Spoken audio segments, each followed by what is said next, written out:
यदि आप कर्ज में डूबे हुए हैं और आर्थिक तंगी से परेशान हैं, तो आपको सूर्य देव के इस महामंत्र का जाप अवश्य करना चाहिए। यह मंत्र बहुत ही शक्तिशाली और प्रभावशाली मंत्र है। इस मंत्र के नियमित 108 बार जाप करने मात्र से ही कर्ज में शीघ्र ही मुक्ति मिलती है, धन और संपत्ति में वृद्धि होती है, घर परिवार में सौभाग्य और शांति बनी रहती है। इस मंत्र से आप कर्ज मुक्त हो जाओगे, धन वृद्धि आपके जीवन में होने लगेगी। सूर्य भगवान बहुत ही दयालु हैं, वह अपने भक्तों की मनोकामनाओं को पूरी करते हैं। इस महामंत्र के नियमित 108 बार जाप करने से आपकी सभी मनोकामनाएं पूरी हो जाएंगी और आपके जीवन में धन की कोई भी कमी नहीं रहेगी।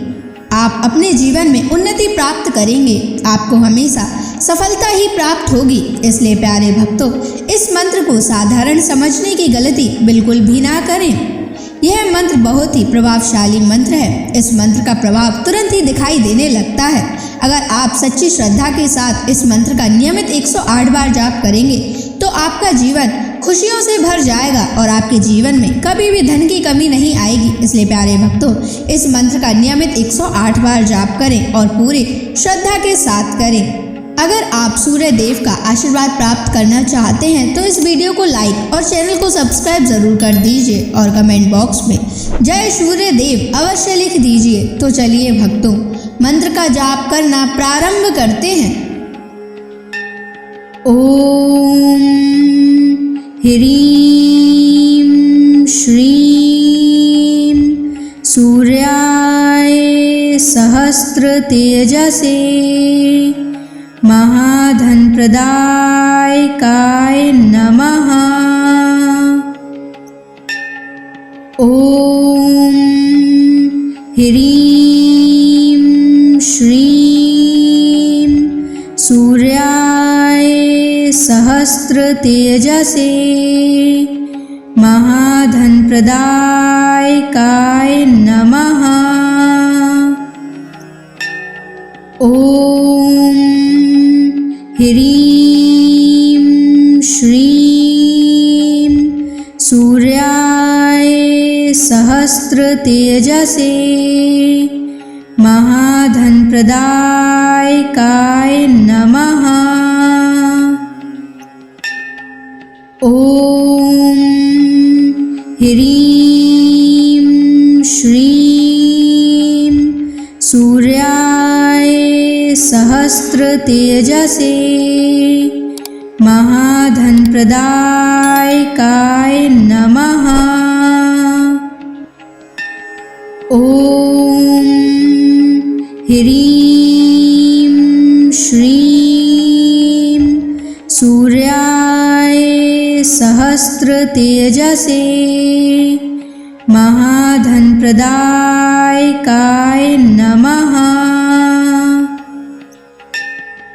ओम ह्रीं श्रीं सूर्याय सहस्र तेजसे महाधन प्रदायकाय नमः। ओम ह्रीं श्रीं सूर्याय सहस्र तेजसे महाधन प्रदायकाय नमः। ओम ह्रीं श्रीं सूर्याय सहस्र तेजसे महाधन प्रदायकाय नमः।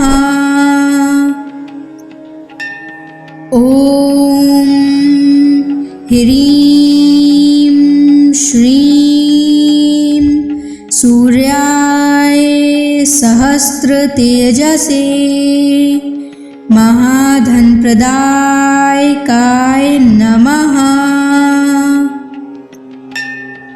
ओम ह्रीं श्रीं सूर्याय सहस्र तेजसे महाधनप्रदायकाय नमः।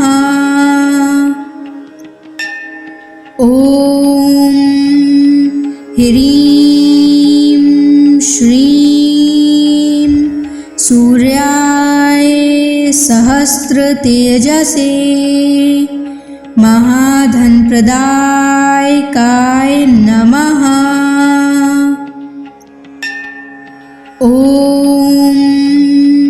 ह्रीं श्रीं सूर्याय सहस्रतेजसे महाधनप्रदायकाय नमः। ॐ ह्रीं श्रीं सूर्याय सहस्रतेजसे महाधनप्रदायकाय नमः। ॐ ह्रीं श्रीं सूर्याय सहस्रतेजसे महाधनप्रदायकाय नमः। ॐ ह्रीं श्रीं सूर्याय सहस्रतेजसे महाधनप्रदायकाय नमः। ॐ ह्रीं श्रीं सूर्याय सहस्रतेजसे महाधनप्रदायकाय नमः। ॐ ह्रीं श्रीं सूर्याय सहस्रतेजसे महाधनप्रदायकाय नमः। ॐ ह्रीं श्रीं सूर्याय सहस्रतेजसे महाधनप्रदायकाय नमः। ॐ ह्रीं श्रीं सूर्याय सहस्रतेजसे महाधनप्रदायकाय नमः। ॐ ह्रीं श्रीं सूर्याय सहस्रतेजसे महाधनप्रदायकाय नमः। ॐ ह्रीं श्रीं सूर्याय सहस्रतेजसे महाधनप्रदायकाय नमः। ॐ ह्रीं श्रीं सूर्याय सहस्रतेजसे महाधनप्रदायकाय नमः। ॐ ह्रीं श्रीं सूर्याय सहस्रतेजसे महाधनप्रदायकाय नमः। ॐ ह्रीं श्रीं सूर्याय सहस्रतेजसे महाधनप्रदायकाय नमः। ॐ ह्रीं श्रीं सूर्याय सहस्रतेजसे महाधनप्रदायकाय नमः। ॐ ह्रीं श्रीं सूर्याय सहस्रतेजसे महाधनप्रदायकाय नमः। ॐ ह्रीं श्रीं सूर्याय सहस्रतेजसे महाधनप्रदायकाय नमः। ॐ ह्रीं श्रीं सूर्याय सहस्रतेजसे महाधनप्रदायकाय नमः। ॐ ह्रीं श्रीं सूर्याय सहस्रतेजसे महाधनप्रदायकाय नमः। ॐ ह्रीं श्रीं सूर्याय सहस्रतेजसे महाधनप्रदायकाय नमः। ॐ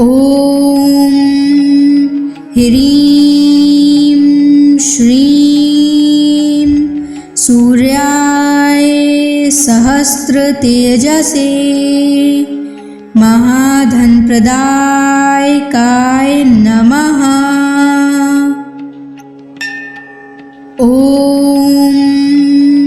ह्रीं श्रीं सूर्याय सहस्रतेजसे महाधनप्रदायकाय नमः। ॐ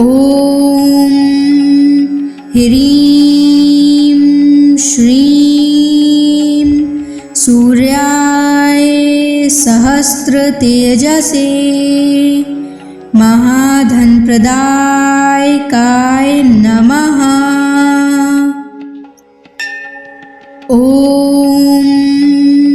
ह्रीं श्रीं सूर्याय सहस्रतेजसे महाधनप्रदायकाय नमः। ॐ ह्रीं श्रीं सूर्याय सहस्रतेजसे महाधनप्रदायकाय नमः।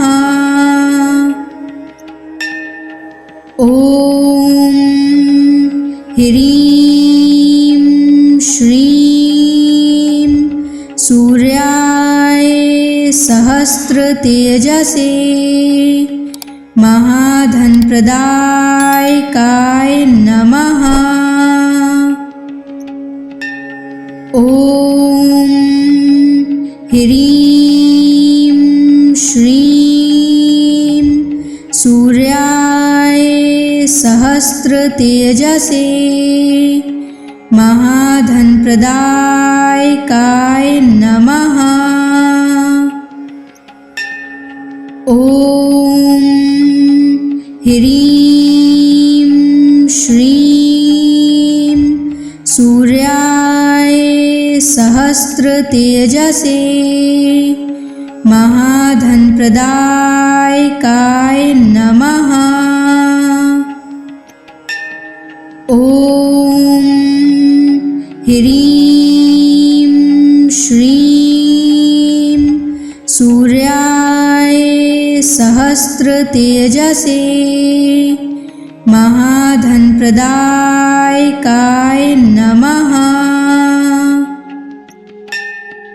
ॐ ह्रीं श्रीं सूर्याय सहस्त्रतेजसे महाधनप्रदायकाय नमः। ॐ ह्रीं श्रीं सूर्याय सहस्त्रतेजसे महाधनप्रदायकाय नमः। ॐ ह्रीं श्रीं सूर्याय सहस्त्रतेजसे महाधनप्रदायकाय नमः। ॐ ह्रीं श्रीं सूर्याय सहस्त्रतेजसे महाधनप्रदायकाय नमः। ॐ ह्रीं श्रीं सूर्याय सहस्त्रतेजसे महाधनप्रदायकाय नमः। ॐ ह्रीं श्रीं सूर्याय सहस्त्रतेजसे महाधनप्रदायकाय नमः। ॐ ह्रीं श्रीं सूर्याय सहस्त्रतेजसे महाधनप्रदायकाय नमः। ॐ ह्रीं श्रीं सूर्याय सहस्त्रतेजसे महाधनप्रदायकाय नमः। ॐ ह्रीं श्रीं सूर्याय सहस्त्रतेजसे महाधनप्रदायकाय नमः। ॐ ह्रीं श्रीं सूर्याय सहस्त्रतेजसे महाधनप्रदायकाय नमः। ॐ ह्रीं श्रीं सूर्याय सहस्त्रतेजसे महाधनप्रदायकाय नमः। ॐ ह्रीं श्रीं सूर्याय सहस्त्रतेजसे महाधनप्रदायकाय नमः। ॐ ह्रीं श्रीं सूर्याय सहस्त्रतेजसे महाधनप्रदायकाय नमः। ॐ ह्रीं श्रीं सूर्याय सहस्त्रतेजसे महाधनप्रदायकाय नमः।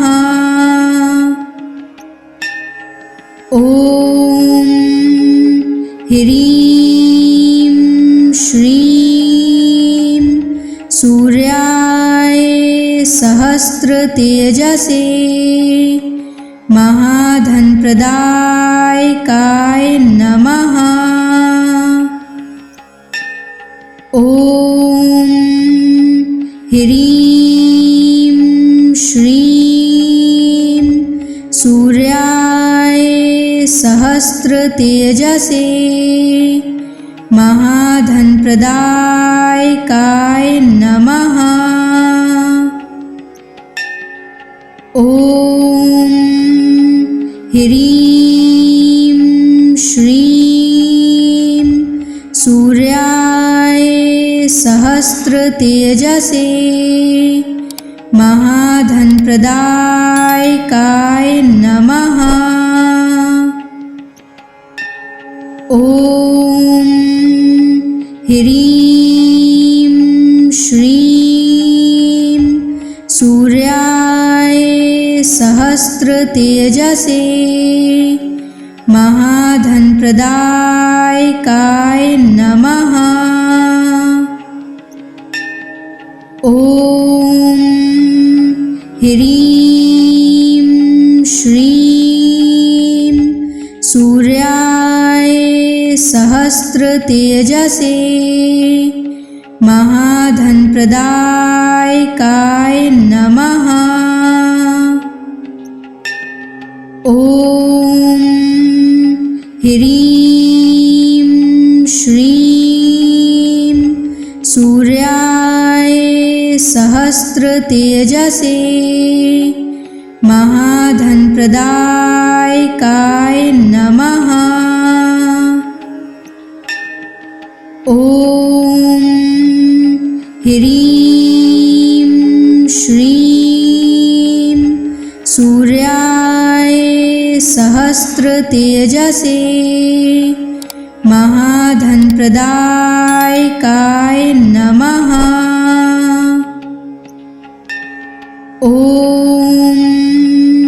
ह्रीं श्रीं सूर्याय सहस्रतेजसे महाधनप्रदायकाय नमः। ॐ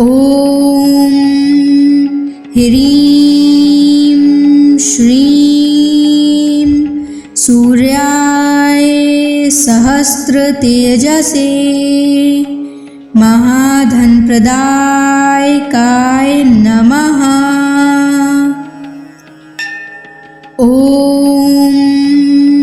ह्रीं श्रीं सूर्याय सहस्रतेजसे महाधनप्रदायकाय नमः। ॐ ह्रीं श्रीं सूर्याय सहस्रतेजसे महाधनप्रदायकाय नमः। ॐ ह्रीं श्रीं सूर्याय सहस्रतेजसे महाधनप्रदायकाय नमः। ॐ ह्रीं श्रीं सूर्याय सहस्रतेजसे महाधनप्रदायकाय नमः।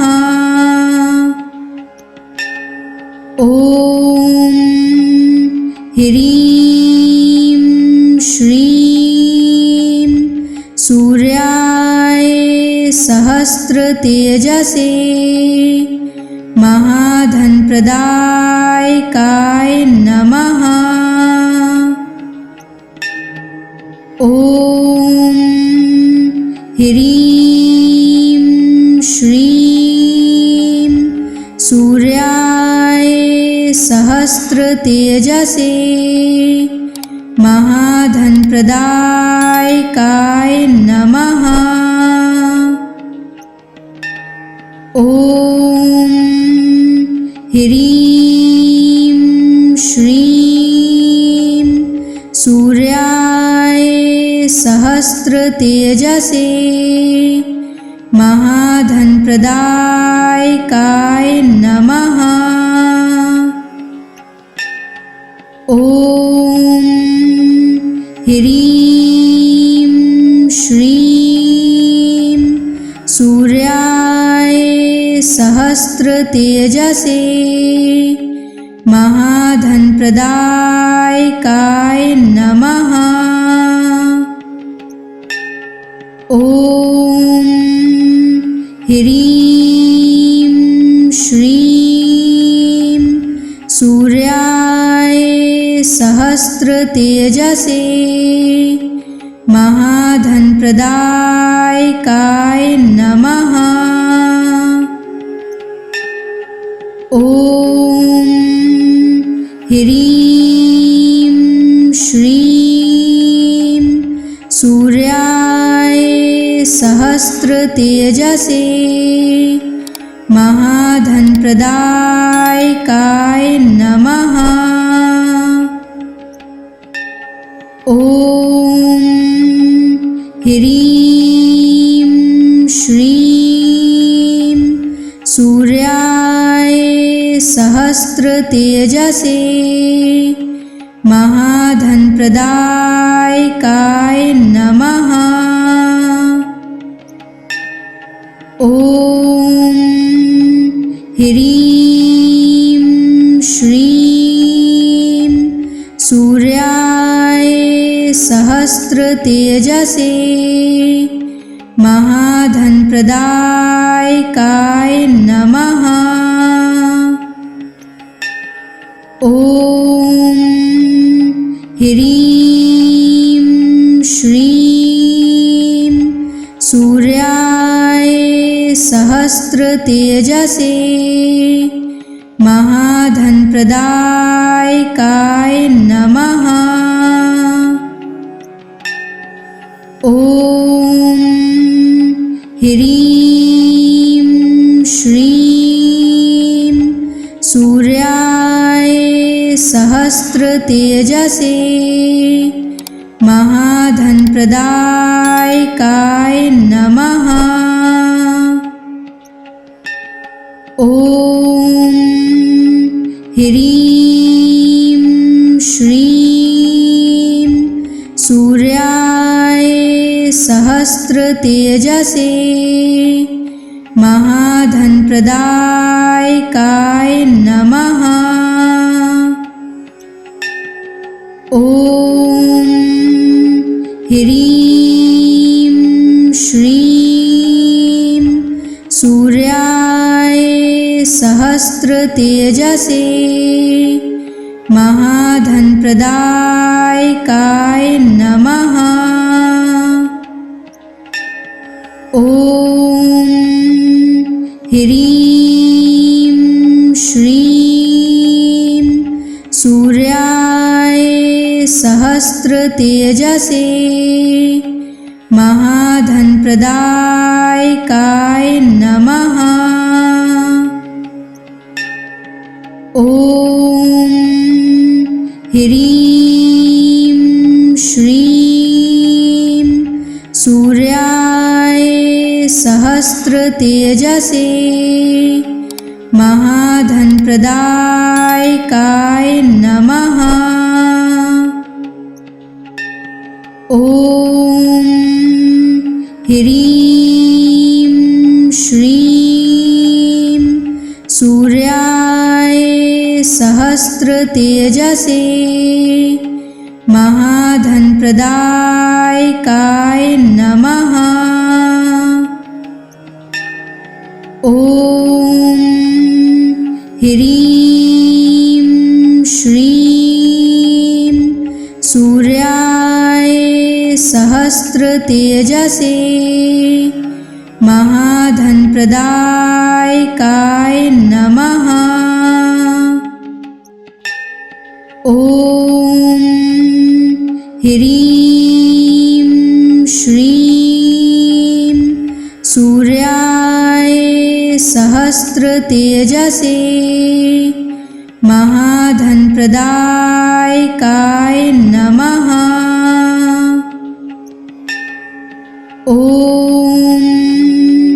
ह्रीं श्रीं सूर्याय सहस्रतेजसे महाधनप्रदायकाय नमः। ॐ ह्रीं श्रीं सूर्याय सहस्रतेजसे महाधनप्रदायकाय नमः। ॐ ह्रीं श्रीं सूर्याय सहस्रतेजसे महाधनप्रदायकाय नमः। ॐ ह्रीं श्रीं सूर्याय सहस्रतेजसे महाधनप्रदायकाय नमः। ॐ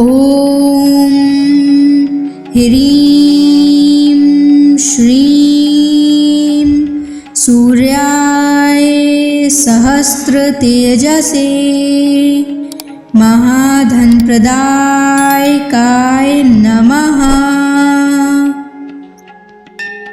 ॐ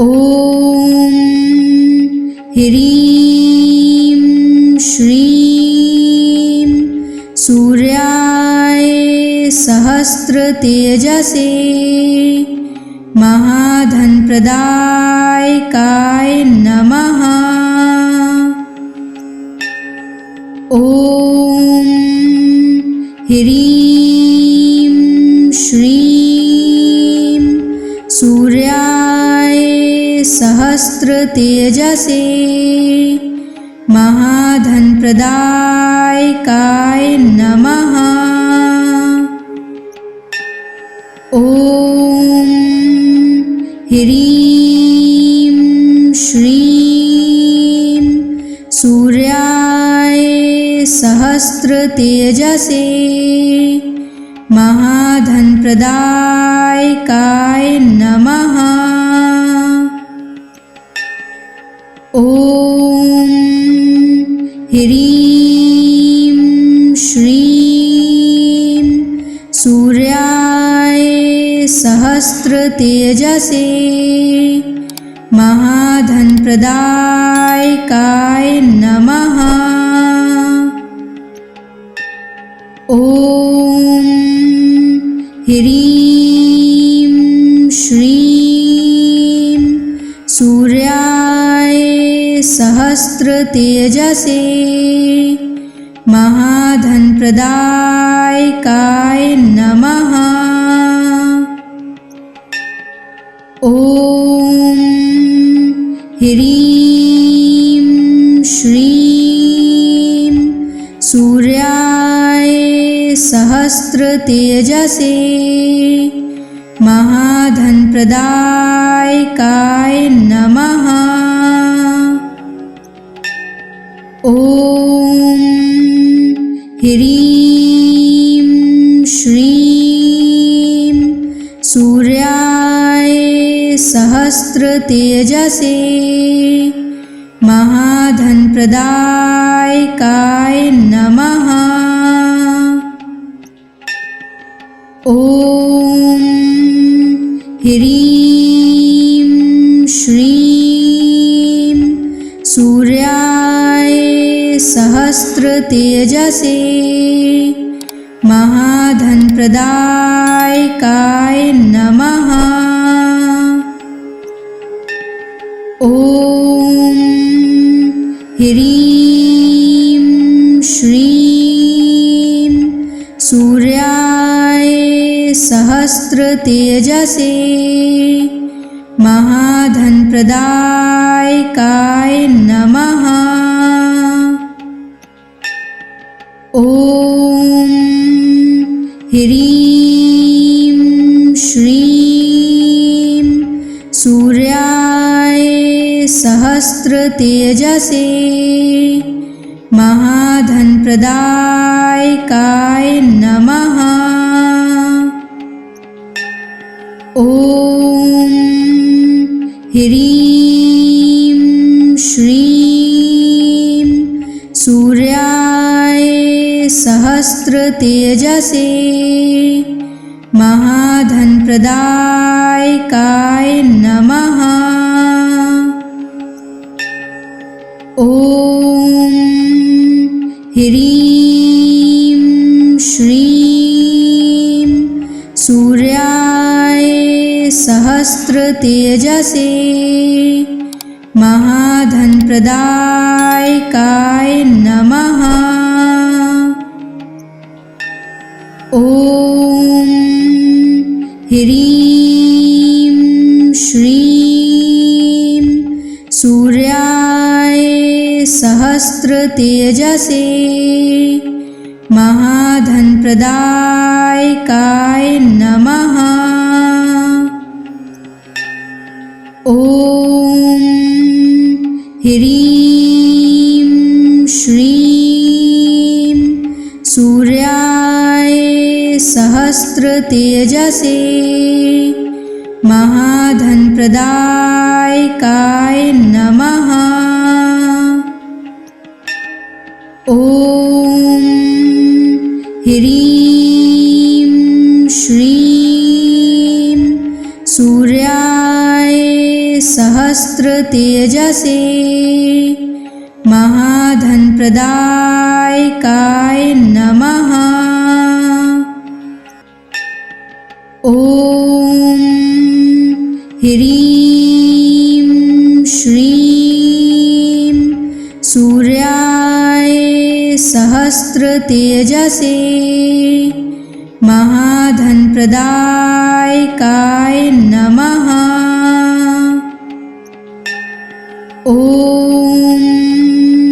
ह्रीं श्रीं सूर्याय सहस्रतेजसे महाधनप्रदायकाय नमः। ॐ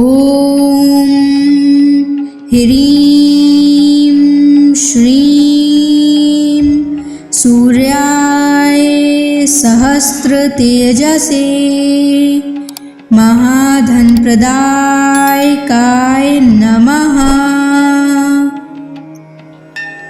ॐ ह्रीं श्रीं सूर्याय सहस्रतेजसे महाधनप्रदायकाय नमः। ॐ ह्रीं श्रीं सूर्याय सहस्रतेजसे महाधनप्रदायकाय नमः। ॐ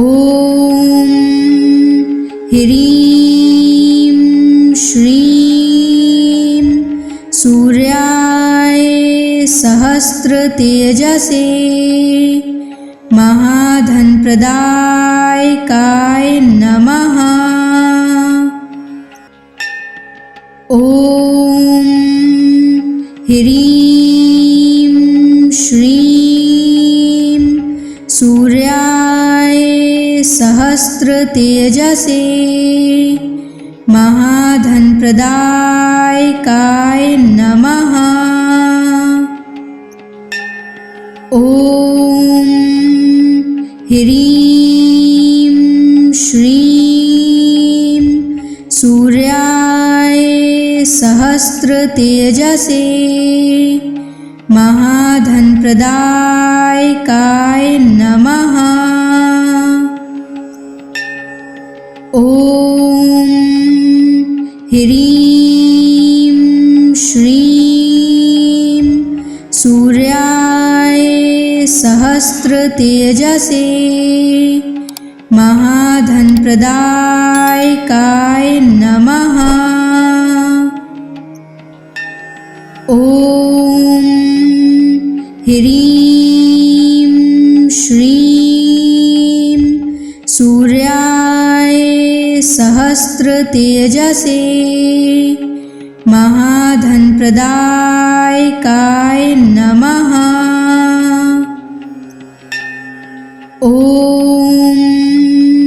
ह्रीं श्रीं सूर्याय सहस्रतेजसे महाधनप्रदायकाय नमः। ॐ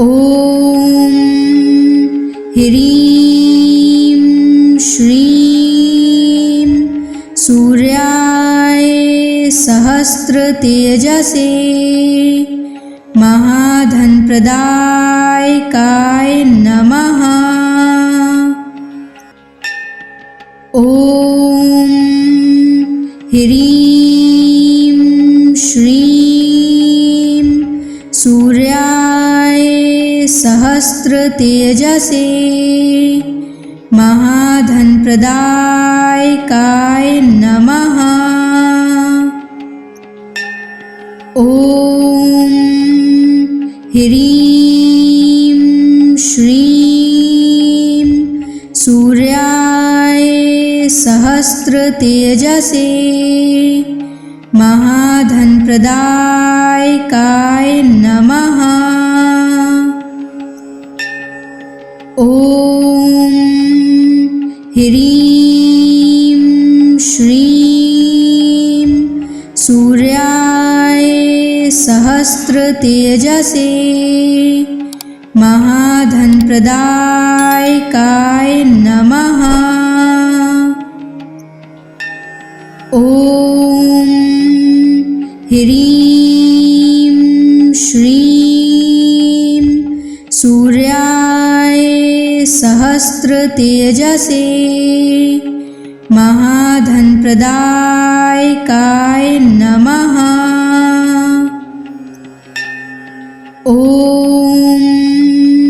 ह्रीं श्रीं सूर्याय सहस्रतेजसे महाधनप्रदायकाय नमः। ॐ ह्रीं श्रीं सूर्याय सहस्रतेजसे महाधनप्रदायकाय नमः।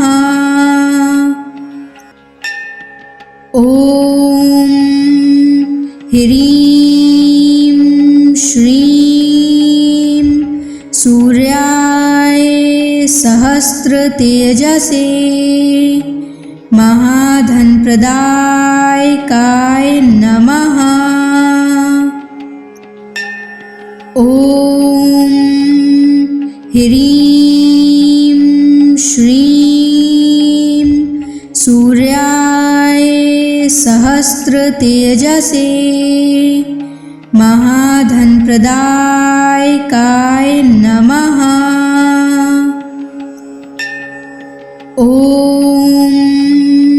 ह्रीं श्रीं सूर्याय सहस्रतेजसे महाधनप्रदायकाय नमः। ॐ ह्रीं श्रीं सूर्याय सहस्रतेजसे महाधनप्रदायकाय नमः। ॐ ह्रीं श्रीं सूर्याय सहस्रतेजसे महाधनप्रदायकाय नमः। ॐ ह्रीं श्रीं सूर्याय सहस्रतेजसे महाधनप्रदायकाय नमः। ॐ ह्रीं श्रीं सूर्याय सहस्रतेजसे महाधनप्रदायकाय नमः।